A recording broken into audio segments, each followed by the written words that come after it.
House जो है उसका मतलब सिर्फ हम नहीं होता है, हम सब होता है।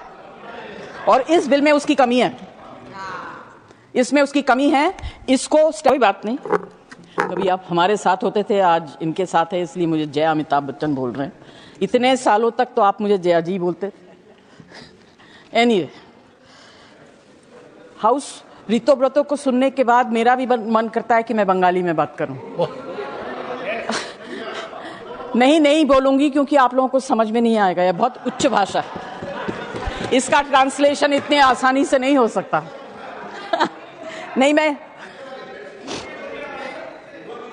इतना बढ़िया कविता पढ़, ये समझ में आया नहीं आया? Yes honourable minister. कुछ नहीं सर, आग्रह के साथ कह रहा हूँ कि अब भारत की 15 भाषाओं में यहाँ अनुवाद होता है, इसलिए आप बंगाली में जरूर बोलिए, हम लोग स्वागत भी करेंगे और सुनेंगे।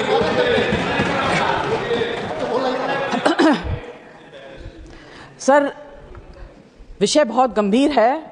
हाउस की स्थिति को देखकर लगता है इस विषय को बहुत हल्के तरीके से लिया जा रहा है।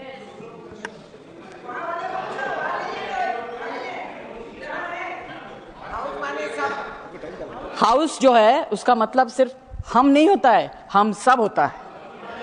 और इस बिल में उसकी कमी है, इसमें उसकी कमी है। इसको स्टैंडिंग कमेटी में दिया जाना चाहिए। This needs to be discussed very, very seriously because it's a very, very important bill according to us people who are present here. Sir, मैं ज्यादा कुछ नहीं बोलूंगी, 2-3 चीज बोलना चाहती हूं। एक तो I want to know the actual definition and the present definition of घुसपैठिया और शरणार्थी। पहले हम कहते थे अफगानिस्तान, पाकिस्तान, बांग्लादेश से जो है वो हमारे शरणार्थी हैं।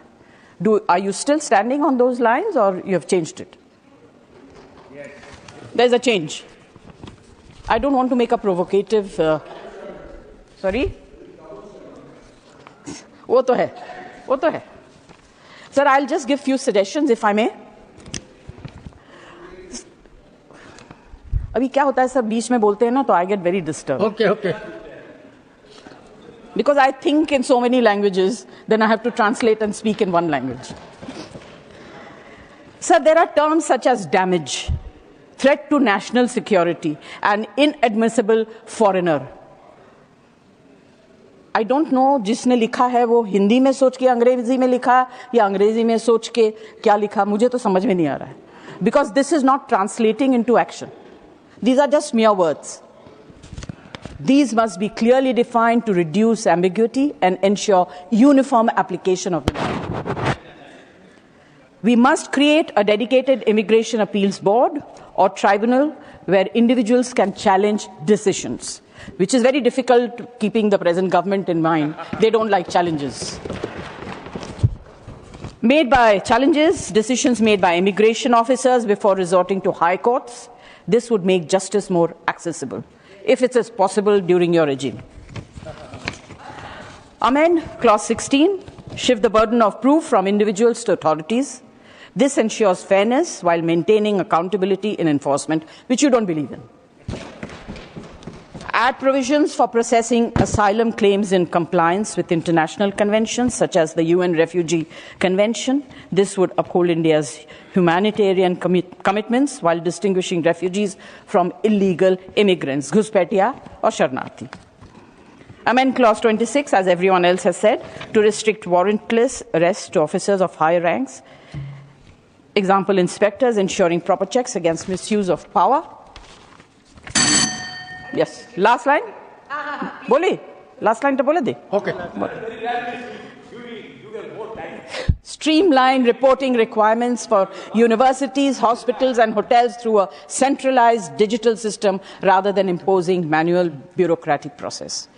Introduce a graded penalty system based on the severity of the violations rather than blanket punishments that deter legitimate carriers and travelers. Sir, ये बिल जो है हमारी पार्टी की तरफ से और हमारी तरफ से और I hope a lot of the people sitting here, ये लगता है कि हम लोग सत्ता पक्ष के हो गए, आप लोग ऑपोजिशन के हो गए. Because This is really ridiculous, and it has been solely. या तो आप बोलिए या मैं बोलूं.